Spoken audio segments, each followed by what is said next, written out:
ஈரோடு மாநகராட்சி மாமன்ற கூட்டத்தில் தவேக பெண் கவுன்சிலரை திமுக கவுன்சிலர்கள் மிரட்டியுள்ளது அதிர்ச்சியை ஏற்படுத்தியுள்ளது. ஈரோடு மாநகராட்சி மாமன்ற கூட்டம் நேற்று நடைபெற்றது.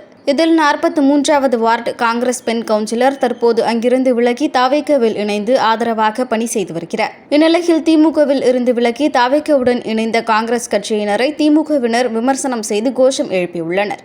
அதற்கு பதிலடி கொடுத்த பெண் கவுன்சிலர் திமுகவின் படுதோல்வி குறித்து பேசியதால் கொதிப்பான திமுக கவுன்சிலர் மோகன் பெண் கவுன்சிலர் அருகே சென்று மிரட்டியுள்ளார்.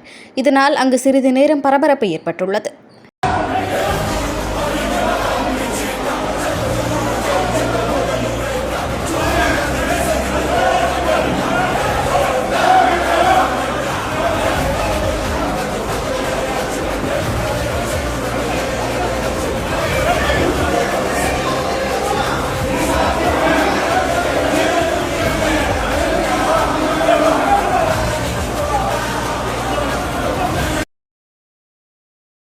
செய்திகளை உள்ளது உள்ளபடி தெரிந்து கொள்ள ரெஃப்ளெக்ட் நியூஸை சப்ஸ்கிரைப் பண்ணுங்க.